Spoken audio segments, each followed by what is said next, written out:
बिस्मिल्लाहिर्रहमानिर्रहीम। Hello everyone, अस्सलाम वालेकुम। मैं हूं आपका host consultant medical specialist doctor Tanveer Arshad Chaudhary. आप देख रहे हैं program health special on special TV. सुनते कानों देखती आंखों को डॉक्टर तनवीर अरशद चौधरी का सलाम मोहब्बत। जैसे कि हमारी तमाम ऑडियंस जानती है कि हमने हमेशा करंट इशू को टाइटल करने की कोशिश की है। हम डेली बेसिस पे देखते हैं कि हमारे क्लिनिकल ट्रायल में और डिफरेंट कन्वर्सेशन के अंदर लोग हमारे साथ इन बातों के ऊपर गुफ्तगू करने की कोशिश करते हैं कि डॉक्टर साहब मेरी बहू का ऑपरेशन हुआ, कुछ कहता है कि मेरे अपने ऑपरेशन हुए, कोई मेल आते हैं तो वो बताते हैं मेरी कोई सर्जरी हुई। उस सर्जरी के बाद होने वाली कम्प्लिकेशंस जो है वो क्या क्या हो सकती हैं और कम्प्लिकेशन ऑफ सर्जरी क्या होती है ऑपरेशन के दौरान या ऑपरेशन के बाद, या ऑपरेशन के बाद होने वाले जो मैनेजमेंट के इश्यूज़ होते हैं उसमें एक सर्जन किस तरह गाइडलाइन दे सकते हैं। इस सारे मौज़ूआत पर गुफ्तगू जारी रखेंगे और फिर हम ये देखेंगे कि जब भी हम देखते हैं किसी का सी सेक्शन हुआ या कोई भी सर्जरी हुई तो उसको रेस्ट के लिए कहा जाता है 4 दिन, 5 दिन, 8 दिन। इस दौरान में उसके मसल्स के अंदर पेन, बॉडी में पेन, जॉइंट में पेन या उठने को दिल ना करना, उठते हैं तो बॉडी सहारा लेती है या सहारा बॉडी मांगती है। इस तरह की पेन को मैनेज कैसे किया जा सकता है, इस सारे मौज़ूआत पर भी गुफ्तगू जारी रखेंगे। आज हमने अपने स्टूडियो में इन सारे मौज़ूआत पर गुफ्तगू करने के लिए जिनको मदऊ किया है, दावत दी है, मेरे साथ स्टूडियो में तशरीफ़ रखते हैं, किसी तारफ़ के मोहताज नहीं हैं, प्रोफेसर डॉक्टर आरिफ सलीम साहब जो कि प्रोफेसर ऑफ सर्जरी हैं। Sir welcome to the show. उनके साथ ही हमने पेन मैनेजमेंट के ऊपर और फिजियोथेरेपी का ऑपरेशन के बाद आपको रिलीफ दिलवाने में या आपकी बॉडी को एक्टिव करने में क्या रोल होता है। तो हमारे साथ स्टूडियो में तशरीफ़ रखती हैं most popular, most youngest doctor Muqaddas Fatima. Doctor साहब welcome to the show. First of all तो आपकी इजाज़त से सर से हम शुरू करेंगे। सर, कम्प्लिकेशन ऑफ सर्जरी आपकी नज़र में क्या है? बिस्मिल्लाहिर्रहमानिर्रहीम। सर्जरी की कॉम्प्लिकेशंस को डिस्कस करने से पहले सर हमें एज पेशेंट्स, क्योंकि हम ये बेसिकली आम लोगों की अवेयरनेस के लिए प्रोग्राम कर रहे हैं ज़्यादातर, मैं पेशेंट हूँ तो सवाल कर उसमें जो मरीज़ के लिए मैं ये बताना सबसे ज़रूरी समझूंगा कि कोई भी ऑपरेशन, सर, चाहे वो छोटा ऑपरेशन हो, वैसे तो कोई ऑपरेशन भी मैं ये समझता हूँ छोटा नहीं होता, ठीक, इन इटसेल्फ हर ऑपरेशन अपनी जगह बड़ा ऑपरेशन होता है और इम्पोर्टेंट होता है। लेकिन चलें, जो आमतौर पे क्लासिफिकेशन की जाती है कि कोई मेजर ऑपरेशंस हैं या माइनर ऑपरेशंस हैं, तो उसके अंदर कॉम्प्लिकेशंस जो हैं उनका लामोहला इम्कान मौजूद होता है। सर, यानी ये एक ऐसी बात है कि जिसको बड़ा क्लैरिटी के साथ समझ लेना चाहिए कि पूरी दुनिया के अंदर ये रिकॉर्ड के अंदर मौजूद हैं, लोगों ने इसको डॉक्यूमेंट किया हुआ है कि ऑपरेशंस के दौरान और ऑपरेशन के बाद में कॉम्प्लिकेशंस का इम्कान होता है। ठीक है, ऑब्वियसली जाहिर है कि पूरी कोशिश यही होती है कि उन कॉम्प्लिकेशंस से बचा जाए या उनका इम्कान जो है वो कम से कम किया जाए, जिसके लिए डिफरेंट मेजर्स होते हैं। और ये ऐसी ही बात है, जैसे मैं आपको मिसाल दूं बड़ी सादा लफ्ज़ों में, कि हम चाहे बिल्कुल एक 0 मीटर गाड़ी भी निकाल लें और मोटरवे से इस्लामाबाद जाने के लिए चलें, तो गो के हर चीज़ बड़ी अप टू दी मार्क है, लेकिन फिर भी कुछ परसेंटेज पॉसिबिलिटी ज़रूर होती है कि गाड़ी का टायर ना फ्लैट हो जाए या गाड़ी कहीं खुदा ना खास्ता कुछ छोटी मोटी कोई उसमें प्रॉब्लम ना हो जाए या इवन बाई चांस कोई खुदा ना खास्ता एक्सीडेंट ना हो जाए। सो उसके लिए ये किया जाता है कि पूरी दुनिया के अंदर आप पूरी दुनिया का जो डाटा इकट्ठा करके उसके अंदर फिगर्स, यानी कि कितनी परसेंटेज जो है वो अलाउड है, यानी दूसरे लफ्ज़ों में कि कितने परसेंट वो कॉम्प्लिकेशन इस ऑपरेशन के अंदर अगर हो जाए तो वो परमिसेबल है, उससे ज़्यादा ज़ाहिर नहीं होनी चाहिए। अब कॉम्प्लिकेशंस का जहाँ तक ताल्लुक है तो उसमें सबसे पहले तो कॉम्प्लिकेशंस ऑपरेशन के दौरान हो सकती हैं, ड्यूरिंग द ऑपरेशन, क्योंकि आप ऑपरेट कर रहे हैं और इंसान का जिस्म जिस हिस्से का भी आप ऑपरेट कर रहे हैं वो हिस्सा खुला हुआ है, आपके हाथ में नाइफ है, आप डिफरेंट चीज़ें पूरी एहतियात के साथ कर रहे हैं। लेकिन अगेन एक पॉसिबिलिटी होती है, इम्कान होता है। यानी मैं ये कोई डराने के लिए नहीं कह रहा, सर। मैं सिर्फ इस सेंस में कह रहा हूं कि अगर खुदा न खास्ता इनमें से कुछ हो जाए तो वो कोई ऐसी अनफोर्सीन चीज नहीं होती है। आप याद करें कि आप जिस कॉन्सेंट पे भी साइन करते हैं सर। वो जो इजाजतनामा ऑपरेशन से पहले साइन करते हैं, उसके अंदर भी ये चीजें इसीलिए लिखी होती हैं कि इन चीजों का इम्कान मौजूद है, गो के पूरे फैक्टर्स जो है और पूरी मेयर्स जो है वो इस बात के लिए जाते हैं कि उन कॉम्प्लिकेशंस को कम से कम हुआ जाए। अब मैं आपको मिसाल देता हूँ कि ऑपरेशन के दौरान जब आप अंदर से जो भी सर्जरी कर रहे हैं, जो भी प्रोसीजर कर रहे हैं, चाहे ओपन सर्जरी हो रही है, चाहे आप लेप्रोस्कोप के जरिए कर रहे हैं, तो चांस होता है कि ब्लड वेसल कोई ऐसी जो है इंजरी हो जाए और उसमें से ब्लीडिंग हो जाए। सर। इसी तरह अंदर इंटेस्टाइन जो अंतड़ियां होती हैं, वो काफी सारा पेट का हिस्सा जो है वो अंतड़ियों ने ऑक्यूपाई किया होता है, घेरा हुआ होता है। सर। वो पॉसिबिलिटी होती है कि कहीं बाई चांस उस अंतड़ी को कोई इंजरी हो सकती है। सर। इसी तरह से ये मुख्तलिफ जो इंजरीज होती हैं इनको हम पार ऑपरेटिव कॉम्प्लिकेशंस कहते हैं, पार ऑपरेटिव इंजरीज कहते हैं, और कोशिश यही होती है कि हम इनको हत्तौल वसा, हत्तौल इम्कान, यही कोशिश हो कि ये ना हो, और वाकई नहीं होती हैं। लेकिन मैं सिर्फ ये एक बताने के लिए, एक्सप्लेन करने के लिए कह रहा हूं कि ये पॉसिबल होती हैं। ठीक है, ठीक हो गया। अच्छा डॉक्टर मुकद्दस, अगर हम आपकी तरफ आएँ, सर्जन ने सर्जरी कर दी, उसके बाद एक पेशेंट को स्टैंड बाय करने के लिए, एक्टिव करने के लिए फिजियोथेरेपी का क्या रोल होता है? अब फिजियोथेरेपी का इसमें बहुत इंपॉर्टेंट रोल है, बिकॉज आप ये कह रहे हैं कि जब बॉडी के किसी भी पार्ट की सर्जरी होती है तो ऑब्वियसली वो पेशेंट को कुछ डेज बेड रेस्ट की ज़रूरत होती है। ठीक। जब भी कोई पेशेंट बेड रेस्ट पे आता है तो उसके बाकी जो बॉडी पार्ट्स हैं वो नॉन फंक्शनल हो जाते हैं, ठीक, एट द यानी कि टेम्परेरी तौर पे नॉन फंक्शनल हो जाते हैं, और उनको दोबारा मोबाइल करने के लिए, उनकी मोबिलिटी गेन करने के लिए, उनके प्रॉपर रिहेबिलिटेशन करने के लिए कि ऐसा ना हो जैसे हम कह लें कि हम कुछ दिन कोई काम ना करें तो हम वो काम करना थोड़ा सा भूल जाते हैं, या हमें आइडिया नहीं रहता कि काम को किस तरह से करना है। हमें उसके लिए थोड़ी सी वो लेनी पड़ती है, एक्टिवेशन लेनी पड़ती है, या फिर कोई किसी से मोटिवेशन लेनी पड़ती है। तो बिल्कुल इसी तरह से है ये चीज़ कि हम ना जब भी कोई सर्जरी होती है उसके साथ ही कोशिश करते हैं कि प्रोसीजर स्टार्ट करवा दें फिजियोथेरेपी का। उसमें ये होता है कि जो पेशेंट के मसल्स होते हैं वो पावर उनकी प्रॉपर रहे, उनकी स्ट्रेंथ रहे, उनकी मोबिलिटी रहे, ताकि वो जो है आफ्टर जब पेशेंट रिकवर हो जाए, सर्जरी के स्कार से तो रिकवर हो गया, लेकिन ये ना हो कि उसके बाकी जो मसल्स हैं, बाकी जो जॉइंट्स हैं वो इमोबाइल हो जाएं।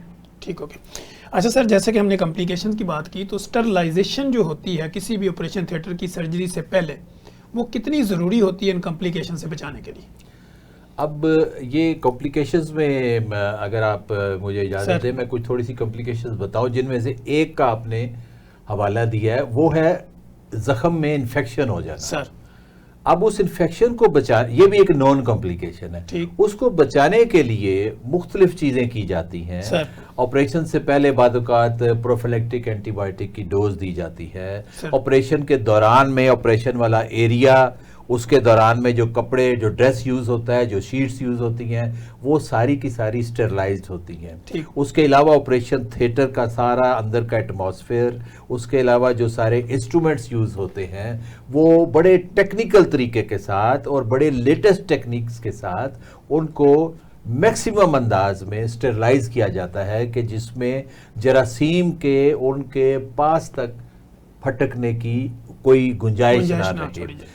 इसके बावजूद ये चीज़ भी होती है कि जब ऑपरेट किया जाता है तो ऑपरेशन के दौरान ये भी एक असूल है सर्जरी का, जिसका एक असर इन्फेक्शन के ऊपर भी पड़ता है, ज़ख्म के ऊपर, कि जिस्म के जो मुख्तलिफ हिस्से हैं उनको बड़े एहतियात के साथ और बड़ा डेलिकेटली डील किया जाए, हैंडल किया जाए, ताकि उनको ज़्यादा से ज़्यादा उनके अंदर यानी उनकी जो टिश्यू डैमेज है वो कम से कम हो। ठीक है। लेकिन ये तो एक बात हुई कि वुंड इन्फेक्शन की बात है।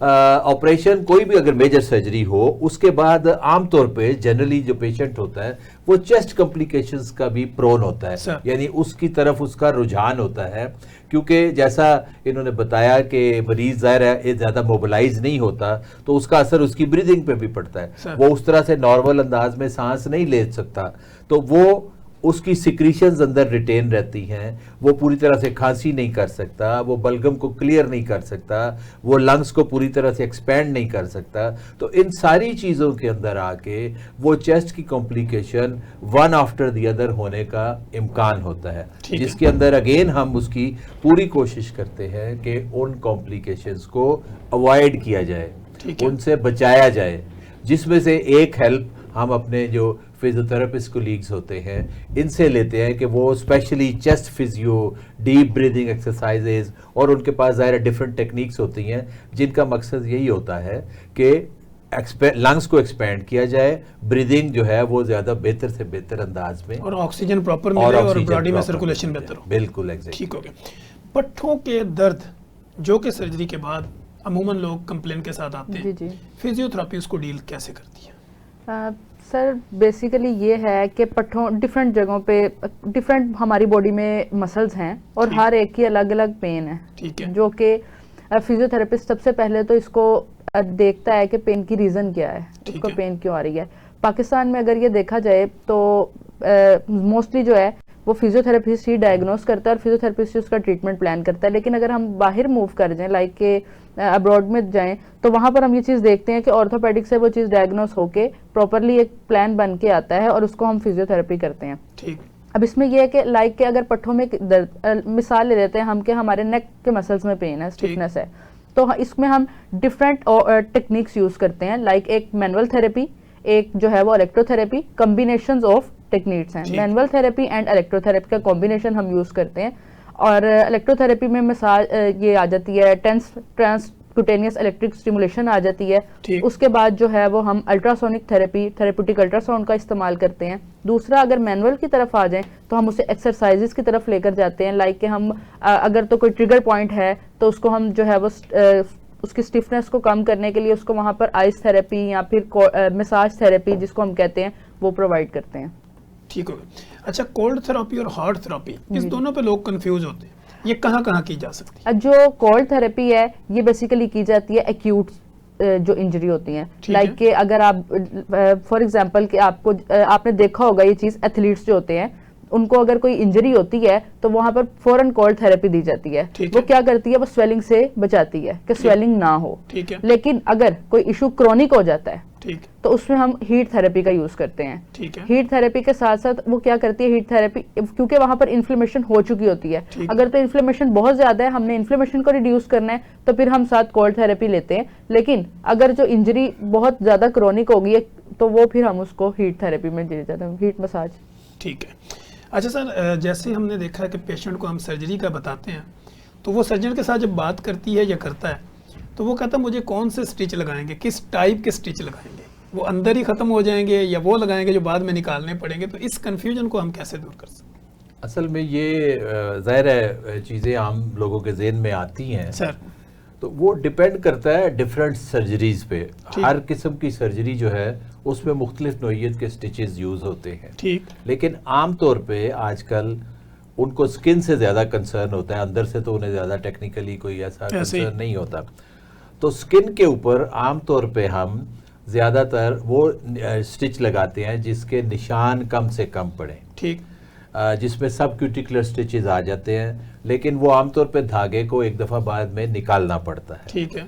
और निकालने का एडवांटेज एक ये होता है कि जब वो 10 दिन के बाद या जितने दिन भी डॉक्टर साहब कहें, उसके बाद जब वो निकालने आते हैं, धागा निकालने, तो उससे पहले उसको पूरी तरह से वो रिव्यू कर लेते हैं। ठीक है। यानी उस बहाने से उस विजिट में डॉक्टर साहब उसका सारा कुछ रिव्यू करके, और अगर अल्लाह करे हर चीज़ ठीक हो तो वो एक स्टिच होता है उसको आराम से खींच के निकाल दिया जाएगा। ठीक है। बाज़ औक़ात ऐसी सिचुएशन होती है जो कि डिपेंड करता है मौके के ऊपर, और इसीलिए वो फिर सर्जन का डिसीजन होता है, जिसमें वो पुरानी तर्ज के अलग-अलग वाले स्टिचेस लगाते हैं जो कि आमतौर पे लोग पूछते हैं जी कितने स्टिच लगे। हाँ, तो वो कितने वाले जो होते हैं वो उसमें आ जाते हैं। उसमें भी वैसे आजकल ट्रेंड इंसियन अब निस्बतन छोटे होते हैं। ठीक। पहले की निस्बत हम जो देखते थे कुछ बड़े लंबे स्टिचिंग होती थी, लंबे स्टिचेस थे, तो अब जनरली इंसियन कम होते हैं। ठीक। लेकिन मेरा ये ख्याल है कि वो स्टिचेस का पूछने की बजाय असल चीज़ पे ध्यान करना चाहिए कि जिस मकसद के लिए ऑपरेशन हो रहा है वो ठीक होना चाहिए। वो ठीक होना चाहिए। अच्छा, दूसरा हम जब ये आते हैं कि जॉइंट पेन, वो हम शोल्डर की ले लें, वो नेक जॉइंट की ले लें, या आपके नी जॉइंट की पेन हो जाए। जॉइंट पेन और जो आपकी नर्व पेन होती है, जी जी इसको डिफरेंशिएट एक फिजियोथेरेपिस्ट कैसे करता है और इसका ट्रीटमेंट कैसे करता है? बिल्कुल इसी ये अब जॉइंट पेन जो है वो मोस्टली तब आती है लाइक के आर्थराइटिस, या और उसका हम टेस्ट करवाते हैं, कैल्शियम टेस्ट, ये वो सारी चीज़ें। उसके बाद bone density test, BMD test जिसे हम कहते हैं, वो करवाते हैं।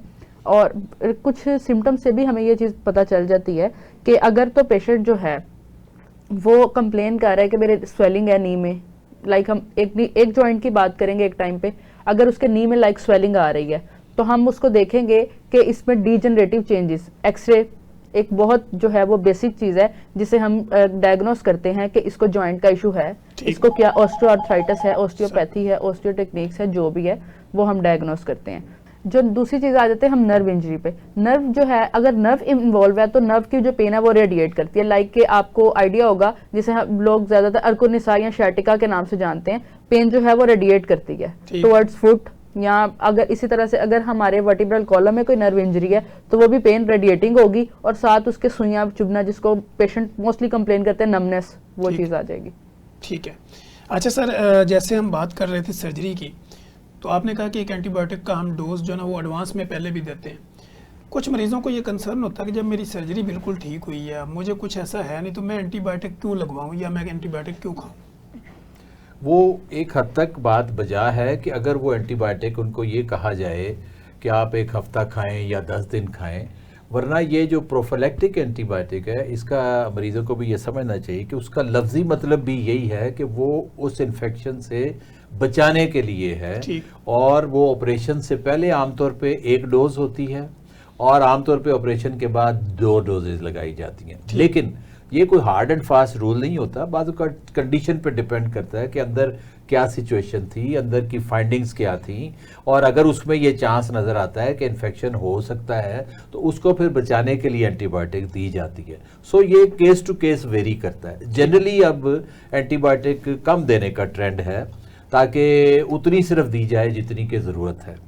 लेकिन साथ ही साथ ये मैं बताना चाहूँगा कि जो कॉम्प्लिकेशंस की हम बात कर रहे हैं उसमें हम जो मैं जैसे बता रहा हूँ डिफरेंट कॉम्प्लिकेशन, इन्फेक्शन हो गई, चेस्ट कॉम्प्लिकेशंस है, वूंड के अंदर इन्फेक्शन हो सकती है, इसके अलावा कल को लेटर ऑन उसके अंदर हर्निया बन सकता है, जख्म का, ये सारी वो कॉम्प्लिकेशंस हैं कि जो जिनके बारे में ये डॉक्यूमेंटेड है कि ये बड़े से बड़े सेंटर्स जो हैं पूरी दुनिया के, वहाँ भी ऑपरेट करें तो ये हो जाते हैं। लेकिन हैविंग सेड दैट, यानी ये कहने के बाद ये मतलब भी नहीं है इसका कि वो कोई सर्जन को ये लाइसेंस मिल गया है कि जनाब ये तो अब हो ही जानी है तो कोई मसला नहीं। हम सिर्फ बैलेंस कर रहे हैं कि बेस्ट सेंटर्स के अंदर भी ये कॉम्प्लिकेशंस हो जाती हैं, लेकिन at the same time maximum कोशिश होती है कि इनमें से कोई भी ना हो, ठीक, यानी इनमें से कोई कॉम्प्लिकेशन ना हो। दूसरे लफ्जों में ये बात आपको जरूर समझनी चाहिए, एक चीज है कॉम्प्लिकेशंस होना, एक चीज है नेग्लिजेंस होना। ठीक है। नेग्लिजेंस की कोई गुंजाइश नहीं है। नेग्लिजेंस हम उसको कहते हैं कि कोई ऐसी रिकमेंडेड ऑब्वियस प्रोटोकॉल था जो करना चाहिए था और वो नहीं किया, और वो नहीं किया गया तो फिर प्रॉब्लम हुआ है, वो एक डिफरेंट सिनेरियो है। उसके लिए जाहिर है कि वो बात दूसरी हो जाएगी। हम इस वक्त बात कर रहे हैं कि पूरी एहतियातों के बावजूद, पूरे प्रोटोकॉल्स को पूरा करने के बावजूद, पूरे प्रिकॉशनरी मेजर्स लेने के बावजूद भी अगर कुछ प्रॉब्लम्स हो जाते हैं तो वो पूरी दुनिया में हो जाते हैं, वो नॉन प्रॉब्लम्स हैं। तो असल अगली बात है कि उनको फौरी तौर पे पिक करना चाहिए और उनको डील करना चाहिए। ठीक हो गया जी। नाजरीन कहीं मत जाइएगा, हमारे साथ रहिएगा। यहीं पे वक्त हुआ एक ब्रेक का। ब्रेक के बाद जब हम आएंगे तो डॉक्टर साहब हमारे साथ मौजूद हैं और मज़े की और मुदल्लिल गुफ्तगू जारी रखेंगे। वेलकम बैक नाजरीन, आप देख रहे हैं health special program special TV के ऊपर, और आज हमारे साथ मौजूद हैं प्रोफेसर डॉक्टर आरिफ सलीम साहब और डॉक्टर मुकद्दस फातिमा। हम कॉम्प्लिकेशन ऑफ सर्जरी और सर्जरी के बाद होने वाली जो आपकी पेन्स हैं या मसल हैं या जो आपकी बॉडी के अंदर वीकनेस होती है या कोई डिप्रेशन आप लेते हैं या बॉडी में उठना चाहते हैं उठा नहीं जाता, इस तरह के जो मसाइल हैं उसके ऊपर डिस्कशन जारी रखे हुए हैं ताकि आप लोगों की ज़िंदगी में कोई आसानियाँ पैदा करने का बेहतरीन फार्मूला आप लोगों तक डिलीवर करने की कोशिश करें। अच्छा डॉक्टर मुकद्दस, हम जब बात कर रहे थे पहले मैंने आपके साथ नर्व सिस्टम की बात की, जॉइंट की बात की, डिप्रेसिव पेन सर्जरी के बाद जो एक पेन रहता है, दर्द सर बन जाता है, उस दर्द में फिजियोथेरेपी क्या रोल अदा करती है? बात ये है कि आपकी ये बहुत इम्पोर्टेंट पॉइंट है जो कि बहुत से पेशेंट्स इससे सफ़र भी करते हैं। जब भी कोई पेशेंट किसी भी चीज़ सर्जरी से गुजरता है तो उसको एक मेंटली ट्रॉमा भी होता है, यार मैं क्या करवाया हूँ और मैं अब कितनी देर में फंक्शनल हो पाऊँगा, मैं अपनी एक्टिविटीज़ का परफॉर्म कर पाऊँगा। तो ये एक बहुत ही इसमें एक फिजियोथेरेपिस्ट, एक जो उसका डॉक्टर जो उसको डील कर रहा है सर्जन, और तीसरा इसमें हम अटैच करते हैं अपने साथ साइकोलॉजिस्ट को इफ़ नीडेड, अगर ज़रूरत पड़े। तो ये कॉम्बिनेशन एक प्रॉपर आ जाता है। इसमें हम पेशेंट को थोड़ा सा एक तो मेंटली उसको गाइडलाइन देते हैं कि ये कोई इतना रॉकेट साइंस नहीं है। आप अगर आपकी सर्जरी हुई है और सर्जरी अच्छे हाथों में हुई है, लाइक के कोई अच्छा सर्जन मिल गया है, ये बहुत एक अच्छी ब्लेसिंग है कि आपका एक सर्जन जो है वो आपके साथ कोऑपरेटिव हो, आपको प्रॉपर जो है वो पोस्ट और प्री गाइडलाइंस दे। और ये सब चीज़ें जब पेशेंट को पता चल जाती हैं तो पेशेंट के लिए फिर मेंटली ट्रॉमा इतना नहीं वो लेता, ठीक, वो सफ़र नहीं करता। लेकिन अगर कोई कुछ गाइडलाइन उसको प्रॉपरली नहीं मिल पाती है, कुछ पेशेंट भी इस तरह से होते हैं जो कि स्ट्रेस ज़्यादा ले लेते हैं, तो उनको हम फिर गाइडलाइन देते हैं कि आप बेसिकली इसमें ये होता है डिफरेंट मस्कुलर पेन स्टार्ट हो जाती हैं कि पेशेंट सोचता है और उसको दर्द, जहाँ सोचे वहाँ दर्द, इसे हम ये कहते हैं। तो इसमें यही है कि हम उसको स्ट्रेचिंग स्ट्रेंथनिंग एक्सरसाइजेस करवाते हैं। दूसरा इसमें सबसे जो मेजर रोल है कि उसकी हम काउंसलिंग करते हैं, उसको मेंटली रिलैक्स करते हैं, उसकी काउंसलिंग करते हैं कि ये चीज़ आपने इस तरह नहीं, इसका इस तरह डील करना है। और ये आपके उसको हम प्रॉपर एक गाइडलाइन, एक चार्ट देते हैं कि अगर आपको ये इशू हुआ है, इसको स्टार्ट से लेके एंड तक आपका क्या प्रोसीजर है और हम आपके साथ क्या क्या करेंगे और आपको किस तरह से ठीक करेंगे। यानी कि हम उसे स्टार्ट से एंड तक एक्सरसाइजेस पे लेकर चलते हैं। और ये जनरल एक्सरसाइज होती हैं, कोई इतनी वो नहीं है, क्योंकि पेशेंट को मेंटल स्ट्रेस है, मेंटल स्ट्रेस उसका रिकवर होगा तो ऑब्वियसली वो पेन भी उसकी साथ साथ रिकवर हो जाएंगी। ठीक हो सर, जब हम आपकी तरफ आते हैं तो मल्टीपल सवाल जो है ना वो मेरे माइंड में चल रहे होते हैं। सी सेक्शन की कॉम्प्लिकेशंस क्या हो सकती हैं? सी सेक्शन जो है वो भी वन ऑफ द इम्पोर्टेंट और वेरी कॉमन सर्जरीज है, और साथ उसमें चूँकि खातून इन्वॉल्व होती हैं कि उनका होना है, साथ में एक नई ज़िंदगी ने आना है, बच्चा या बच्ची इस दुनिया में आएगी, फैमिली पूरी कंसर्न होती है। तो कॉम्प्लिकेशंस तो जनरली उसमें वही होती हैं जिनमें से जनरली अभी हमने जिक्र किया है सर। लेकिन जैसे मैं बाकी पेशेंट्स को कहता हूँ, सी सेक्शन वाली पेशेंट्स को भी ख़ास तौर पे मेंटली अपने आप को बड़ा स्ट्रॉन्ग करना चाहिए, अल्लाह के ऊपर भरोसा करते हुए, अल्लाह के ऊपर एतमाद करते हुए अपने आप को स्ट्रॉन्ग करना चाहिए और कुछ ना कुछ अल्लाह का जिक्र करते रहना चाहिए और इस एतमाद के साथ थिएटर में जाना चाहिए कि इंशाल्लाह सारा कुछ ठीक हो जाएगा। क्योंकि मेरा ये तजर्बा रहा है कि जब मरीज़ इस यानी माइंड सेट के साथ जाता है ना ऑपरेशन थिएटर में कि जी मैंने ठीक होकर निकलना है, तो वाज़े फ़र्क पड़ता है उसके आउटकम में। ये एक अजीब यानी आपके माइंड को जो आप सिग्नल देंगे वो वैसा ही परफॉर्म करे। तो उसमें बहुत सारे पेशेंट्स हमने देखे हैं कि वो बेचारे शायद बहुत परेशान हो जाते हैं, उसको ज़्यादा दिल पे ले आते हैं, कुछ शायद फैमिली भी साथ इस तरह से मिलजुल के उसमें उनके कॉम्प्लिकेशंस होने का चांस बढ़ जाता है। ये एक अजीब मैकेनिज्म है। सो उन खवातीन को भी ये चाहिए कि पॉजिटिव अपने आप को रखें, पॉजिटिव सोचें। ऑफ कोर्स ये मेरा ये नहीं मतलब कहने का कि वो ऑपरेशन नहीं है, ऑपरेशन तो है और वो ऐसा ऑपरेशन है कि अब होना ही है। ठीक, तो जब एक चीज होनी है तो फिर उसको अल्लाह के ऊपर एतमाद करते हुए अल्लाह पे छोड़ के, और इंशाल्लाह अल्लाह खैर करेगा और अल्लाह खैर ही करता है इंशाल्लाह। ठीक हो गया। अच्छा मुकद्दस, जब हम बात करते हैं सी सेक्शन की, तो सी सेक्शन के बाद लोअर बैक पेन की कंप्लेन लेके फीमेल हमारे क्लिनिकल ट्रायल में आती है, उस पेन को फिजियोथेरेपी के थ्रू किस तरह रिलीफ किया जा सकता है? ये बहुत ही कॉमन पेन है और आप कह लें 90% आजकल पाकिस्तानी जो वुमेन है उनका सी सेक्शन ही हो रहा है, नॉर्मल बहुत कम केसेस हैं। तो ये पेन एक कॉमन पेन है और ये पेन तब होती है कि जब आप, बिकॉज एक बेबी को भी कैरी करना होता है एक फीमेल ने आफ्टर डिलीवरी या आफ्टर सर्जरी, तो उसकी वो सारा और स्ट्रेस भी उसको होता है। उसके बाद ये जो हम नीडल इंसर्ट होती है ये जाके वर्टिब्रल कॉलम में, ये एक बहुत ही यानी कि बहुत मुश्किल चीज़ है और कॉम्प्लिकेशन है एक किस्म की। इसमें हम ये करते हैं उसको heat therapy first of all start करते हैं, उसकी कॉम्बिनेशन ऑफ एक्सरसाइजेज उसको देते हैं, स्ट्रेचिंग उसकी बैक की करते हैं, स्ट्रेंथनिंग करते हैं, ताकि उसके बैक के मसल्स इतने स्ट्रॉन्ग हो, उसकी कोर इतनी स्ट्रॉन्ग हो कि वो उस पेन को बियर अप कर पाए और कंट्रोल कर पाए। उसके बाद हम उसे जो है वो गाइडलाइन देते हैं कि आपने अपनी एक्सरसाइजेस को नहीं छोड़ना, आपने करते रहना है कंटिन्यू। बिकॉज अगर जिन वेट गेन भी अगर हो जाता है, वेट जिनका ज़्यादा हो फीमेल्स का, उनको भी ये पेन बहुत ज़्यादा निकलती है बाद में। ठीक है, तो सर जैसे हम सी सेक्शन की बात कर रहे हैं, आप क्या समझते हैं कि एक सर्जरी की कितने टाइम के बाद पेशेंट को मूवमेंट कर लेनी चाहिए?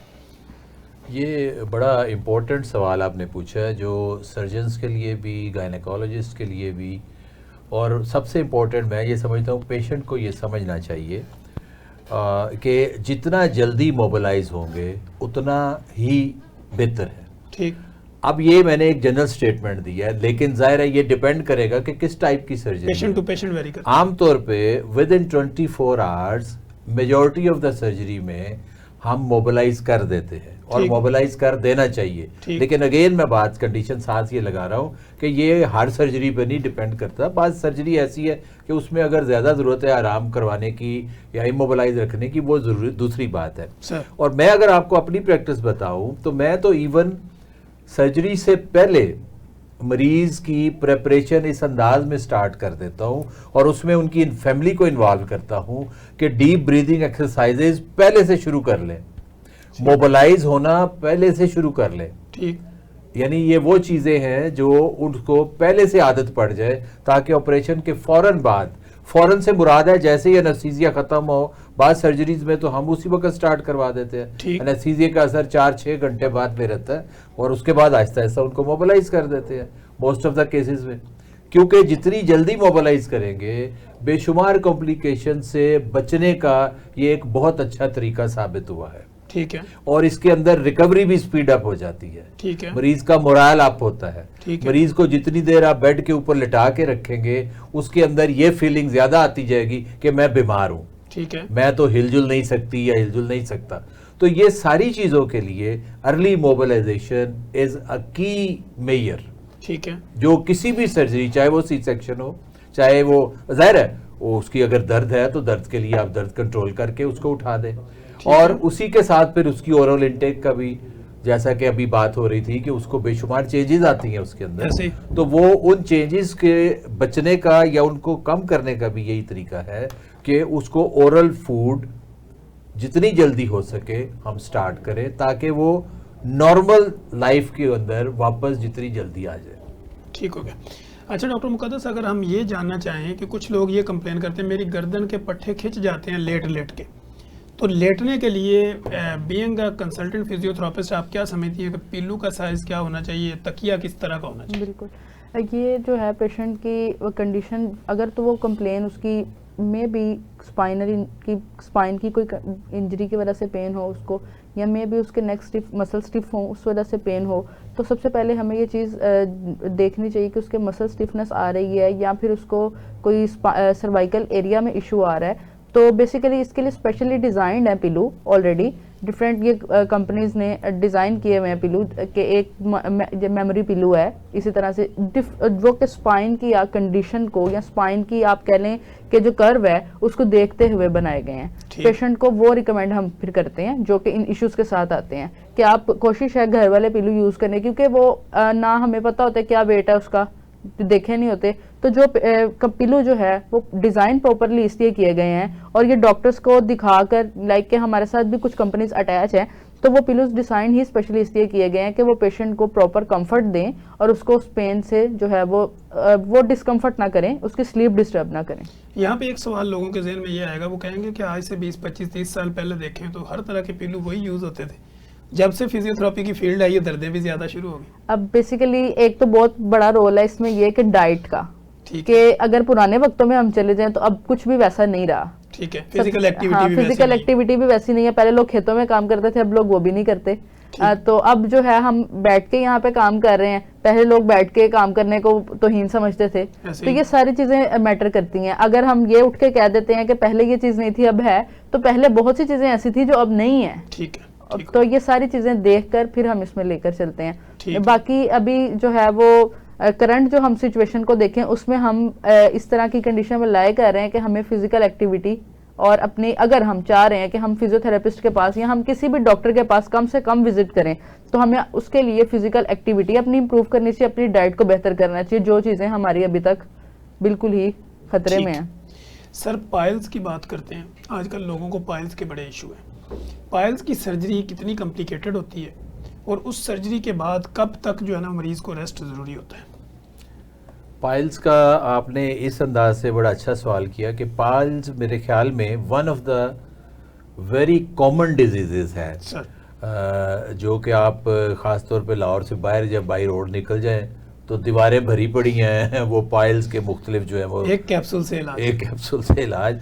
लेकिन असल डायलेमा ये है कि जो सबसे इम्पोर्टेंट बात है कि मरीज़ को सबसे पहले और सबसे इम्पोर्टेंट चीज़ ये है कि वो ये तशखीस तो हो जाए कि उसको वाकई पाइल्स है। सर मैंने बेशुमार पेशेंट्स ऐसे डील किए हैं जिनको कया लंबा अरसा कई बातों का साल पाइल्स के नाम पे ट्रीटमेंट होता रहा है, और जब एक्चुअली उनको एग्जामिन किया गया, क्योंकि किसी ने पहले उसको देखा ही नहीं था, वो सिर्फ वो मैं उसको कहते हैं जैसे सीना गजट के भाई अच्छा जी पाइल है तो पाइल है, उसने कह दिया। हालांकि हर ब्लीडिंग पीआर पाइल्स नहीं होता, ठीक है, गो के कॉमन जरूर है, लेकिन उसके अलावा भी वजह हो सकती हैं। तो एक जो बाकायदा ट्रेंड सर्जन हैं या डॉक्टर साहब हैं उनको कम अज कम प्रॉपरली एग्जामिन करना चाहिए बिफोर लेबलिंग इट पाइल्स। ठीक। अब अगली बात ये आ गई कि हर पाइल्स के लिए ऑपरेशन नहीं होता। ठीक। पाइल्स की कई किस्में हैं, कई स्टेजेस हैं, उसके साइज उसकी स्वेरिटी के हिसाब से। ठीक। और बहुत सारी पाइल्स की ऐसी किस्में हैं जो शुरू के अंदर खुराक से और दवाई से कंट्रोल हो जाती हैं। ठीक है। अगर वो प्रॉपर किया जाए। अब हम उसकी तरफ आ जाते हैं कि उनमें से, यानी पहली बात तो ये अब डायग्नोज हो गया कि पाइल्स है। नंबर 2 कि वो वाले पाइल्स की स्टेज है कि जो ऑपरेशन के लिए क्वालिफाई करते हैं, यानी ऑपरेशन के बगैर नहीं ठीक होंगे। उसके लिए मैं आपको बताऊं, पहले ज़माने में, अब भी बहुत होता है, वो इसको एक ओपन सर्जरी हम कहते थे कि वो काफ़ी वो मतलब पेनफुल और काफ़ी लंबी चौड़ी उस सेंस में सर्जरी के मरीज़ का स्टे भी काफ़ी और वो होता था, अब भी बेशुमार जगहों पे होता है वो। उसके बाद उसमें स्टे बहुत ज़्यादा था, कम अज़ कम 10 दिन से 15 दिन तक हो जाता था डिपेंडिंग अपॉन द कंडीशन। ठीक। जो कि बहुत लंबा स्टे है।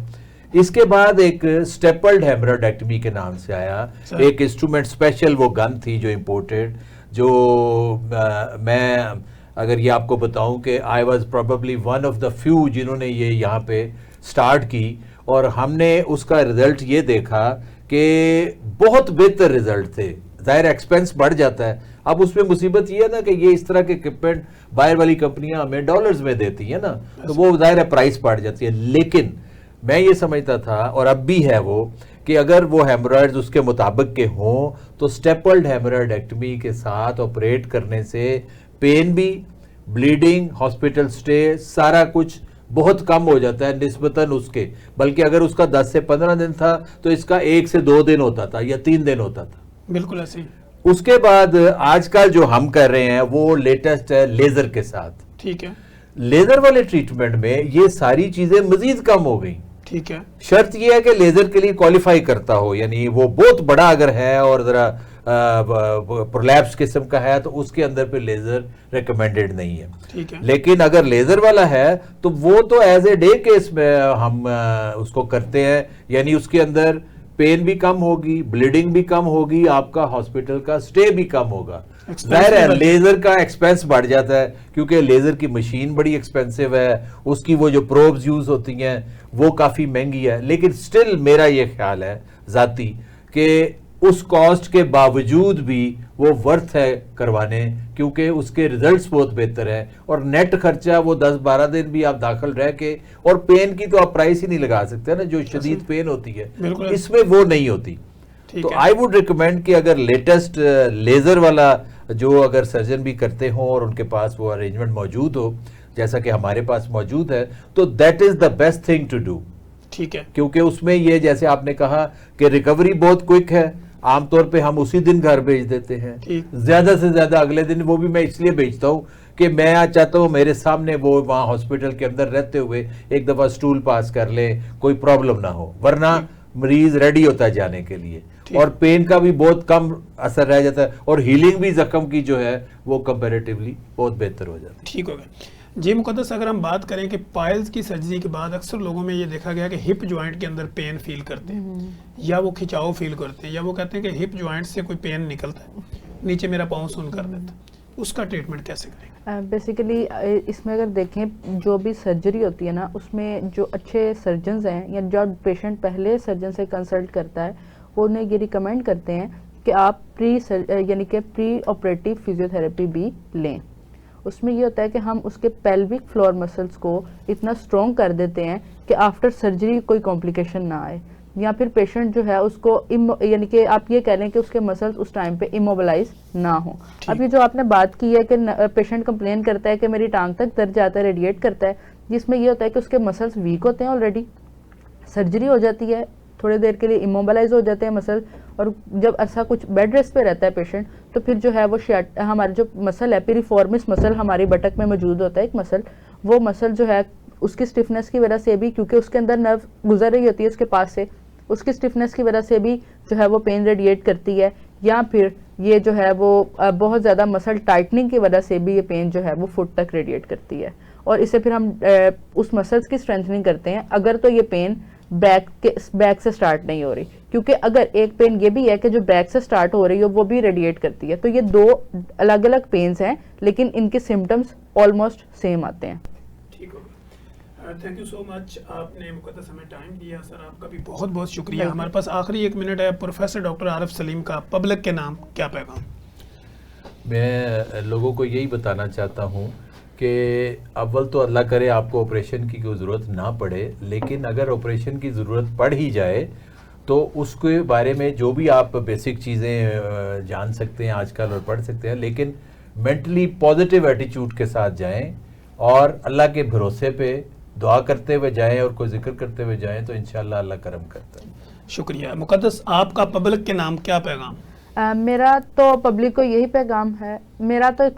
पैगाम है कि आप जब भी आप आप किसी सर्जरी की तरफ मूव कर रहे हैं तो आप कोशिश करें कि प्री और पोस्ट सर्जरी जो है वो फिजियोथेरेपी वो लें, ट्रीटमेंट लें, और आप जो है वो डॉक्टर को विजिट करते रहें। लाइक कि आप अगर आपको कोई भी पेन है आप उसको इग्नोर ना करें, क्योंकि एक छोटी सी दर्द जो है वो बहुत बड़ा मसला क्रिएट कर सकती है, बहुत बड़ी प्रॉब्लम क्रिएट कर सकती है। किसी भी दर्द को, किसी भी पेन को ईजी ना लें। शुक्रिया। नाज़रीन, आपने देखा कॉम्प्लिकेशन ऑफ सर्जरी और फिर सर्जरी के बाद होने वाली जो पेन्स हैं या आपकी मसल स्टिफनेस है उसको कैसे रिकवर किया जा सकता है, इन सारे मौजूआत पर हमने बात करने की भरपूर कोशिश की। प्रोफेसर डॉक्टर आरिफ सलीम साहब हमारे साथ मौजूद थे, हमने डिफरेंट सवाल डिफरेंट एंगल के साथ उनके सामने रखे।